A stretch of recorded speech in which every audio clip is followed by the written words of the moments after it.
Hey folks, and welcome to iWizard. So I grew up loving Jurassic Park, both the movies and the original novel. And if you're anything like me, you've probably been longing to return to that magical world that Michael Crichton created way back in 1990. If that's the case, you're in luck because today I'm going to give you guys my list of the books that I think do the best job at scratching that same itch. All right, stay tuned.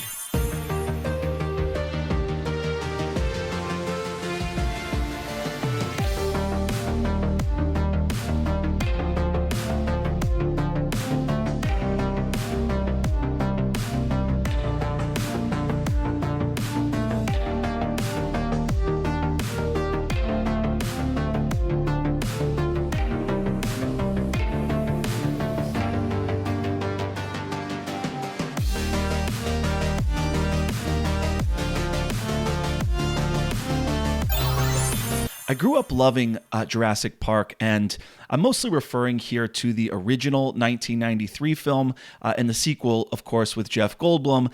As an adult, I've read the novel twice and the sequel, and there's just something about the book, the original book, that's just so powerful, so awe-inspiring and thrilling. If you've followed this channel, you'll remember I did a lengthy review of the novel. I even did my own guitar cover of the John Williams film score. That's how geeky I am about this, but there's just something about a book that can keep you on the edge of your seat on the one hand, but that's also speaking to the intellect and the imagination and our childlike sense of wonder. And I think Jurassic Park does that better than almost any other book I've ever read. And it helps that I'm obsessed with dinosaurs. Anyways, I've spent the past month and a half or so selecting candidates for this list that I'm about to share with you. They're all kind of different. So this isn't really a ranked list or anything like that. The only distinction I am going to make is that I've read most of the books on this list. So I'm going to start with the ones that I have read and that I can advocate for personally. And then I'll try to end with some books that I haven't got to yet, but that are now on my TBR because people have recommended them. All right, so let's jump into it. And we're going to start with Raptor Red by Robert T. Baker. So I'm just going to say here, this was one of the many books that I read for this video, and it's one of the best books I now have ever read. Seriously, it is a top 30 book for me, probably. This thing is a masterpiece of dramatic writing. It's thrilling. It brings the Mesozoic era to life. It's an extraordinary novel that transcends the bounds of any other kind of nature writing I've ever read, and really does a service in showing dinosaurs as the very complex, highly social creatures that they were. So basically, Raptor Red projects us back into the brain and body of a female Utah raptor 120 million years ago. So this is, I guess they would call it the early Cretaceous period, which is the period that comes after the Jurassic. And so we're on the featureless floodplains of central Utah. And the story follows this young Utah raptor who the author calls Raptor Red.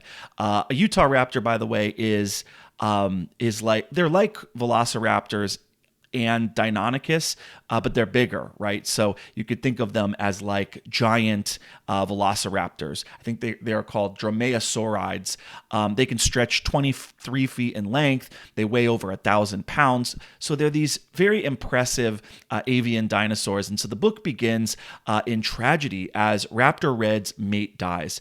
They're taking down this giant astrodon, and the thing like rolls over on top of Raptor Red's mate, suffocating him in the mud. And so the rest of the book chronicles Raptor Red's journey as she joins up with her sister's clan and goes on this odyssey, migrating south from Canada down the Pacific coast into modern day U.S. territory. And so we're with these raptors on this adventure where they have to find food and hunt and escape from storms and powerful predators and deal with deadly flash floods. And of course, the biggest challenge of all for Raptor thread is finding a new mate who can live up to her fallen companion. And so that all is very exciting. And so the writing is gripping and suspenseful. It was written by an actual working paleontologist who consulted, by the way, for Jurassic Park. The quote-unquote velociraptors that you see in the film are really like a cross between Deinonychus and Utah raptors, at least in size and behavior. One thing, too, as a lover of dinosaurs, one thing that I liked a lot about this book is that we really get a diversity of dinosaurs. That has long been my only criticism of Jurassic Park, is that there just aren't enough dinosaurs in the book. Especially the movie, too. In this one, we've got Deinonychus, Segnosaurus, pterodactyls, iguanodons, astrodons, Archocanthosaurus, Chronosaurus, all of that. But I would say the best thing about this book is just how compelling and how ingeniously told it is.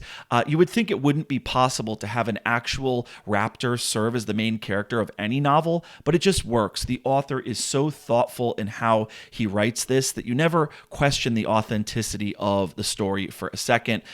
It's very evolutionary, too, if you're into evolutionary theory. Everything is described in terms of evolutionary imperatives, in terms of spreading genes, in terms of instinct and natural selection and adaptation.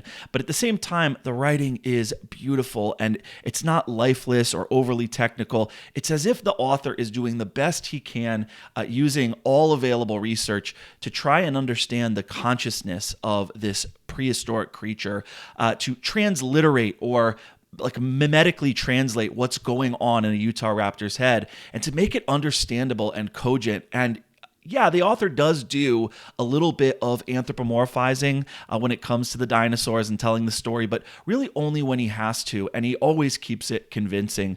He really does paint a rich and colorful picture of this exotic prehistoric world. We get a diverse cast of characters. It almost reads like a journey that the hunting group of companions in a fantasy novel would have to take, with the different fantasy races working together to survive. So definitely pick this one up. All right, so up next we have The Lost World by Sir Arthur Conan Doyle. This is obviously the book that Michael Crichton paid homage to in the sequel of Jurassic Park with the title there. So this is a book that doesn't get talked about enough, but it is so much fun. The premise is really neat, and there's some really great adventure writing in this book as well. So the story follows this guy, Edward Malone. He's a young reporter who asks his editor, his boss, for a dangerous assignment because he wants to impress this girl he's obsessed with.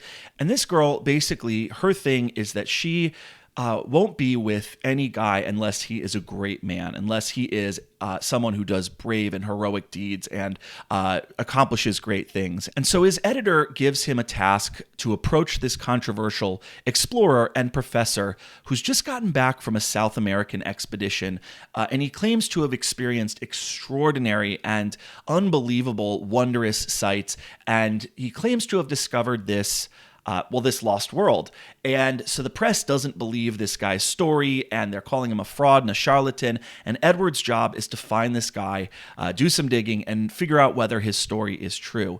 And so long story short, the professor ends up taking him along on a second expedition with other explorers and experts. And the plan is to have Edward, the journalist, keep an account of everything that he's seen to essentially prove to the world that this wondrous land exists. And so it turns out that this place is actually real. It's a lost world hidden deep in the Amazon jungle with Jurassic-era dinosaurs and this race of strange ape men, and there's all sorts of wonders and adventures and betrayals and backstabbing and heroism, and it's just such an under-discussed, underappreciated book. And one of the things I love about it is that this book reads like a really great travelogue from the late 19th century. So it's got this epistolary feel to it, and it's a blast to read some great geological, paleontological, botanical writing and observations in here, and some really thoughtful philosophical observations as well. Going along with that, up next we have Dinosaur Summer by Greg Bear.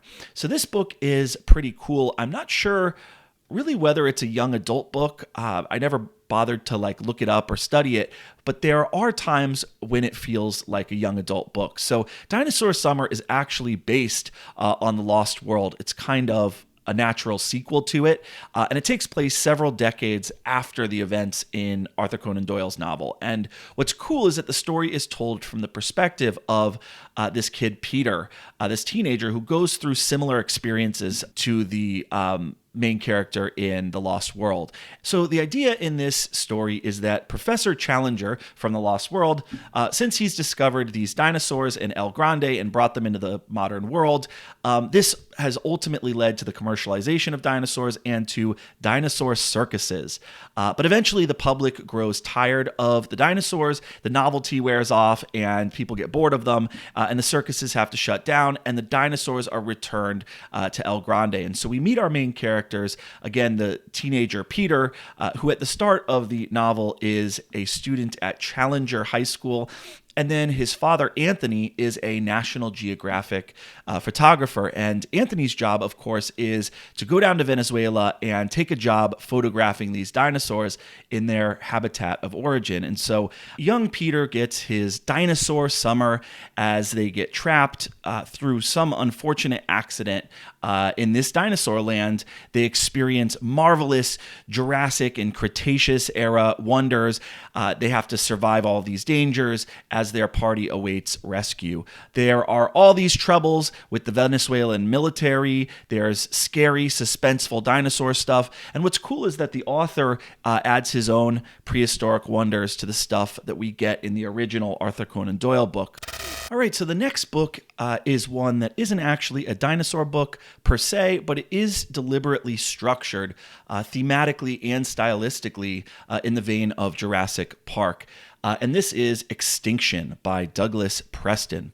So this is a book that just came out. I picked this up at Christopher Rocchio's book signing in New Hampshire. It's essentially Jurassic Park for the Pleistocene. So the story follows Colorado Bureau of Investigation agent Frances Cash, and she has been assigned to investigate a mysterious death at the Erebus Resort, which is this massive 100,000 acre park in a valley deep in the Colorado Rockies, where essentially guests can go and see de-extincted woolly mammoths, Irish elk, giant ground sloths, and all other manner of Pleistocene fauna in their native habitat.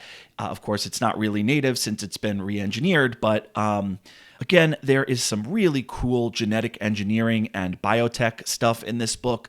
But what happens in the story is that there is this controversial billionaire, and his son and wife are murdered deep in the wilderness of the park. And the murder is extremely odd, and the clues don't really add up, especially since the bodies are missing and police can't find them. There's the possibility it could have been done by some of the animals in the park. But the going theory is that it's a gang of eco-terrorists who are upset at what Erebus is doing, seizing all this land, screwing with nature, manipulating God's creation, trying to play God. So anyways, Agent Cash has to team up with this local cowboy hat wearing sheriff, James Colcord, who is very different from Agent Cash. And they basically have to enter the park and investigate this crime. But in the same way that you see in Jurassic Park, the park is very confidential and secretive about what they do, to the point where it's clear that they're lying and that something is up. They're lying a lot. And not only that, but it seems like they are up to something that is super secret. It turns out there's this extensive cave system where something very sinister is going on. And meanwhile, more and more murders are happening with increasing frequency. So basically, it is the slow unfolding of this sinister and, I'll tell you, very interesting thing that you likely won't be able to predict that the story is building up to. So the characters here are definitely reminiscent of Jurassic Park. There's a guy at Erebus who wears safari clothes and is the great white hunter of the book. He's like a combination of Steve Irwin and the Muldoon character from Jurassic Park. But I like, too, that Jurassic Park is mentioned in this book in this very knowing, meta-ironic way. Many of the characters will say, oh, man, we don't want another Jurassic Park on our hands, do we? And stuff like that. So, and I'll just say without giving anything away that there is a huge twist in this book that, I don't know, maybe I'm stupid, but I really did not see this twist coming at all. And the author, I mean, looking back at it, the author telegraphed it for quite a while now that I think back. But for some reason, it totally blew my mind. The only hint I could give you is that there's a little bit of influence of Kazuo Ishiguro's Never Let Me Go in this book, along with the Jurassic Park themes. I'll say also that, yes, this is sort of a mass market thriller type novel. It's the kind of book that is designed to be a page turner and a quick read. It keeps you on the edge of your seat. It does go a bit heavy on the murder mystery and a bit light on the really cool sci-fi elements, in my opinion, but Chapter 71 of this book is one of the most fascinating and mind-blowing chapters I've read in any book, hands down. So there's definitely some thought-provoking stuff in here and a major twist. All right, up next, this one is not actually a full novel. It is a short story and a classic at that. And I am referring to The Sound of Thunder by Ray Bradbury. So this one is a quick read and a really fun one. It's set in the future. We have discovered time travel, and there's this company, Time Safari Inc., that will take you back to any time in the past and allow you to essentially go big game hunting for animals that have since gone extinct. So basically, the story follows the main character, I believe his name is Eccles, and his hunting party as they go back in time to the Cretaceous to hunt a T-Rex. I won't tell you anything else about the story because it's really short. It's like 12 pages. So if I really tell you anything about the trip, I'll spoil it. But I will say that this story, unlike many other time travel stories, is about the consequences of traveling back in time, the consequences on the future. In other words, this question of how do you run a travel time safari company without actually risking that you'll set off some butterfly effect? So what precautions would you have to take? Because, I mean, geez, if you shoot a T-Rex, maybe it falls in a way that it didn't actually fall in the real past, and as a consequence, it changes everything, and you get back home to the future, and nothing is the same. You don't recognize the place, or I don't know, maybe it only changes minor things, right? So maybe you get back to the future and suddenly your best friend has green eyes, whereas before they were blue or something like that. But regardless, there's some really thoughtful stuff in here, and it's well worth the read. All right, so this one is a full-length novel, and I was amazed at how good this book was. It is now a big-time 5-star recommend for me, and that is The Dinosaur Hunter by Homer Hickam. So you may know Homer Hickam from his best-selling memoir, Rocket Boys, which was turned into a really good movie called October Sky with Jake Gyllenhaal, Chris Cooper, and Laura Dern, I think it was. Anyhow, the story of The Dinosaur Hunter is really cool. The main character is this former LA homicide detective who was shot in the line of duty, and so he decides to find work and settle down on this Montana ranch to work as a cowboy and live a quiet life. So the ranch is owned by this beautiful and intelligent widow, and Mike, the former detective, is secretly in love with her. So one day, this dinosaur hunter, this paleontologist, shows up at the ranch and asks the widow if he can dig on her land. What the widow doesn't realize is that under her land, there are enough dinosaur fossils to fill several museums, and that they would make a fortune for whoever claimed them first. So the widow falls for this mysterious, rugged paleontologist and lets him dig on her land. She finds him very charming, and he comes with these 2 young, beautiful, mysterious assistants. The problem is the moment he gets there, weird stuff starts happening on the ranch. Death begins to stalk the Badlands, and so as you can probably imagine, the former detective, Mike, has to dust off his detective skills and figure out what's going on to protect the woman he loves, to protect her son, to protect the ranch and the land itself and everything he holds dear. So again, this book was so good, and it's so under appreciated. It's a murder mystery and a western and a dinosaur hunting adventure all wrapped into one. But it's also written in this authentic, folksy kind of Montana dialect that just works really well. It's kind of like what you'd get if you crossed Lonesome Dove with like a Tony Hillerman novel, maybe cross that too with Yellowstone or something like that. This book's got a ton of heart. The murder mystery is exciting.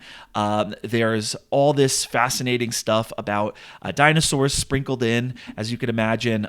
If you're a dinosaur nerd, you're going to love the history of dinosaurs that it gives, of dinosaur hunting in Barnum Brown, and the evolution of paleontology as a science, and how dinosaur digs work, and everything that you could want to know about bones and the economics of dinosaur hunting. And there's actually even a discussion of Robert Baker, the author of Raptor Red, in this book as well. And there are no info dumps. It's all interspersed very naturally, and there's romance and intrigue and ranch life and violence. It's just a tremendously fun and, as I said, under-discussed book that I couldn't rate highly enough.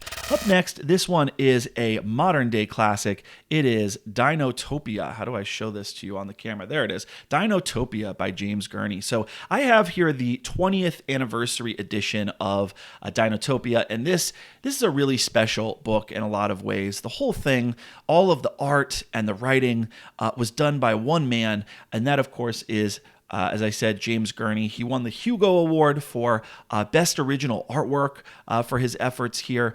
And so the story has a frame narrative where James Gurney himself is in a university library, and he discovers this curious bound manuscript. It is like a sketchbook diary of the 19th century Boston biologist Arthur Dennison and his son Will, where Arthur is basically recording he and his son's adventures on an uncharted island in the South Pacific. That would be Dinotopia. So what happens is they are shipwrecked on this journey, and Arthur and his 12-year-old son are the only ones left alive. But thankfully, they are carried to Dinotopia on the backs of dolphins.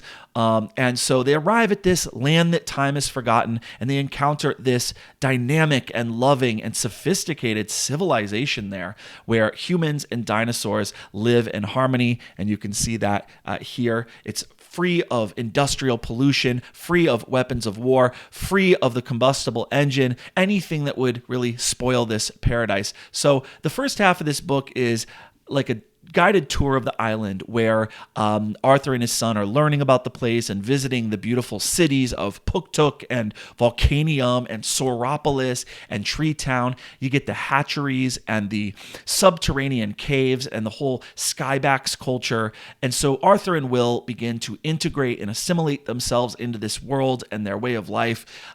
They befriend dinosaurs and humans, and eventually they find their place in this society, and they each embark on their own new adventures. We also get to learn how these particular dinosaurs, the only ones that have survived, how they in fact did survive the mass extinction event that marked the end of the Cretaceous era. So I won't spoil anything else, but I will mention that this book certainly can be enjoyed by kids. It can certainly also be enjoyed by adults. It's basically Arthur Conan Doyle's The Lost World meets Avatar meets, Aldous Huxley's Island or something like that. That's kind of the best way I can think to describe it. The art is beautiful and lush. The use of color is spectacular. Just the way the book is laid out, this kind of works as a nice coffee table book, but it's one that you can really find yourself getting lost in. There are the Skybacks riders. That's right there is Quetzalcoatlus, and you can see the Ceratosaurus there on the right. There are really cool dinosaur facts on nearly every page, some really thoughtful meditations on time. The overarching story is a bit utopian, a bit Rousseauian, let's say, for my taste, but that's kind of the fun of the book, too. It's like one of those dare to imagine books, right? The author has this whole intro about if you believe in Dinotopia, then it's real and all of this stuff. So anyways, this book will bring you back to the days of yore. It will make you want to believe in magic again. I know several adults who get super emotional talking about what this book meant to them when they were kids. And that brings us to Journey to the Center of the Earth by Jules Verne. So I'm sure we have all read this one, so I don't know that I need to say too much about this. It's kind of a widely known story. If you haven't read this, you probably have seen one of the several film adaptations. I'm a big fan of the 1959 one, and of course, Jules Verne is one of the great OG sci-fi authors, followed by other early sci-fi writers like H.G. Wells. So Journey to the Center of the Earth is 1864, and it's about a German professor who finds a runic manuscript from an old alchemist, and he believes there are volcanic tubes going toward the center of the Earth.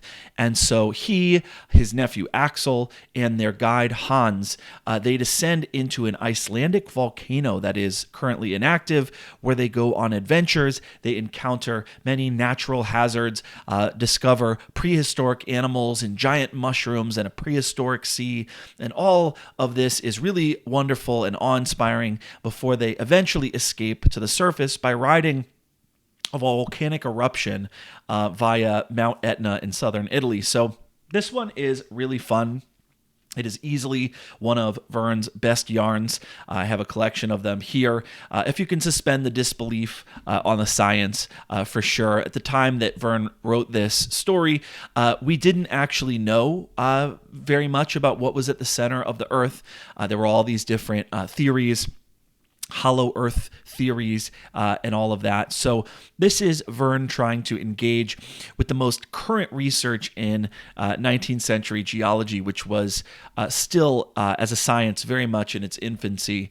Verne had to think about things like, if you did want to go on a journey to the center of the Earth, what would you do? You'd need to find the correct entry point, somewhere that has volcanoes, but somewhere that isn't going to burn you up. And so Verne's whole thing, if you didn't know, is trying to take current technological developments of his time, the best of cutting edge science, to extrapolate these things into the future and kind of dare to dream.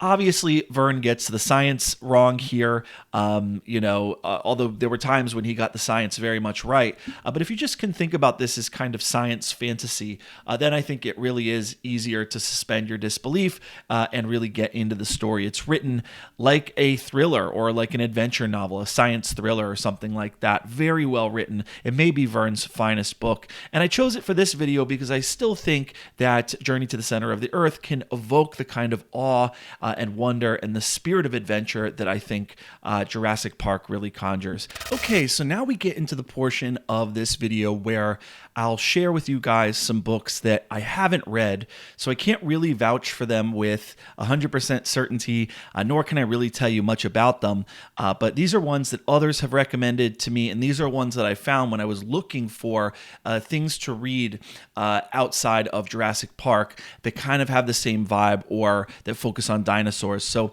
first off, we have, this one is Dragon Teeth by Michael Crichton. So this is one of those Crichton novels that was published posthumously. There's a couple others, I think. There's one called Pirate Latitudes. So published posthumously. I don't know a lot about this one. I know it's supposed to take place in the Jurassic Park world as like a historical fiction forerunner to the first Jurassic Park novel. So Dragon Teeth is set in the American West in 1876 during the Bone Wars. And this is a period of intense competition between two real-life paleontologists, Othniel Charles Marsh and Edward Drinker Cope, and their intense rivalry to find the best fossils. And so the plot follows a fictional protagonist, Yale student William Johnson, who works for these two paleontologists. And so this is supposed to be like a thriller about dinosaur hunting itself. And that's all I know about it. Some people love this book and swear by it. Some people say it feels incomplete and shouldn't have been published because Crichton wasn't really done with it and he'd kind of stuffed it in a desk drawer. And here's another one that has been recommended to me several times. It is called Domesticating Dragons by Dan Coble. This is one I know very little about, so I will read the description to you. Noah Parker, a brilliant young genetic engineer, is thrilled to land his dream job helping Reptilian Corporation put a dragon into every home. But while happily creating custom-made science-made dragons, Noah discovers that Reptilian Corporation may not be all that it seems. Delving into dangerous matters that someone very powerful does not wish discovered, Noah must seek the key to a secret locked in the genetic heart of a new breed of science-made dragons, a secret that may change the world forever. So they say this is, what do they say? That this is Jurassic Park meets Build-A-Bear. Meets a fantasy novel, obviously, because there are dragons in it. So this looks very interesting, and I've heard that it is a thrilling read that you can sail pretty quickly through. All right, the next one is Ray Bradbury presents Dinosaur World, and this one wasn't recommended to me. This is one that I found at a bookstore. I think I got this at the used book superstore in Burlington, Massachusetts. And I know nothing about this one, so I'm going to share it with you right now. Oh, so this is Time Safari Inc. Safaris to any year in the past. You name the animal, we take you there, you shoot it. Okay, so this sounds like this is a sequel. Obviously, it says Ray Bradbury presents. So it looks like this is probably set in the world of The Sound of Thunder, which is the short story we talked about earlier. The sign said it all, but the hunters soon became the hunted. Their safari took them to the age of dinosaurs, but the hunt went terribly wrong, yada, yada. So that's what this is. I'm going to have to give this one a shot just because this is going to give me more, hopefully, of what I love in Sound of Thunder. All right, so next up we have Tyrannosaur Canyon. This is book 1 in the Wyman Ford series by Douglas Preston. Remember, Douglas Preston is the guy who writes the earlier book, Extinction. This is how I found out about this one. I know nothing about this book as it was just brought to my attention, and so I'm going to read you the online book jacket description. Very unprofessional of me here. Let me get it up.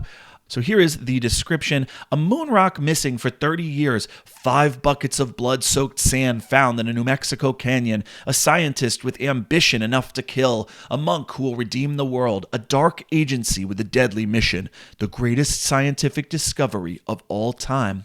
What firebolt from the galactic dark shattered the Earth eons ago and now hides in that remote cleft in the southwest U.S. known as Tyrannosaur Canyon? Tyrannosaur Canyon is a fascinating novel from acclaimed best-selling author Douglas Preston, hailed by Publishers Weekly as, quote, better than Crichton. Okay, so that sounds very interesting. We'll have to definitely check that out. Okay, next up we have the Dinosaur Lords series by Victor Milan. And this is put out by Tor, I guess. And I think it came out first in 2008. So again, this is one I have no experience with. I have seen it at Barnes & Noble. Let's read the description together. This is the Dinosaur Lords, book 1 of 3 in the series. This is hailed by George R.R. Martin as a cross between Jurassic Park and Game of Thrones. How very interesting. Here's a description. A world made by the 8 creators on which to play out their games of passion and power. Paradise is a sprawling, diverse, often brutal place. Men and women live on Paradise, as do dogs, cats, ferrets, goats, and horses, but dinosaurs predominate. Wildlife, monsters, beasts of burden and of war. Colossal plant eaters like Brachiosaurus, terrifying meat eaters like Allosaurus, and the most feared of all, Tyrannosaurus rex. Giant lizards swim warm seas. Birds, some with teeth, share the sky with flying reptiles that range in size from bat-sized insectivores to majestic and deadly dragons.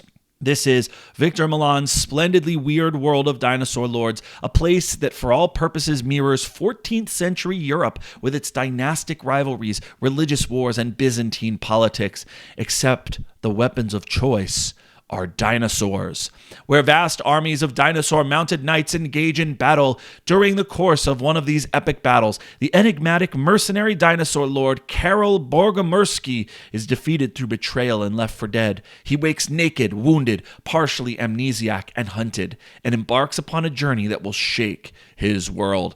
So I've heard mixed things about this. I checked out Kitty G's review of Dinosaur Lords. She was deeply, deeply disappointed and thought it was terribly written, and she said it was very hard to follow. I've heard other people say, actually, no, it's really good. It's just that people aren't expecting it to be like a really dense sort of complex, intricate, fantasy, sci-fi fantasy novel that really requires you to pay attention on every page. One of her complaints is that you actually have to pay attention when you read. Yeah, like you do probably have to pay attention. That's called reading. You can't just drift off. But that said, she may be right about everything else. She thought the characters were one-dimensional and flat and stuff like that. So this is one of those things that proceed with caution. I've heard mixed reviews. Again, it's 4 stars on Amazon. It looks like it's probably less than that on Goodreads. But if you're hungry for more dinosaur fantasy, then this would be an interesting one to check out. So up last, we have Dinosaur Planet by Anne McCaffrey. So this was a late addition to this list. I think a listener might have suggested this to me, or maybe it was someone on Discord. And this is by Anne McCaffrey. Obviously, she is the famous fantasy author of Dragon Riders of Pern, and this is her foray into dinosaurs and sci-fi. So let me read the Amazon description. Kai and his beautiful co-leader Varian had a simple enough mission: to catalog fauna and flora and search for new energy sources for the federated sentient planets. But what they discovered was awesome. The creatures were larger, the resources were smaller, and the rescue ship had disappeared. So this is book 1 of a series. It looks like it's a series called Mystery of Ereta. It looks like there are some other books in this as well. So that's very interesting, and I'm going to have to look more into that. Give me a comment below and let me know if you've read this book or any of the last books that I've just put on this list, and maybe you could tell me about which one is best to dive into first.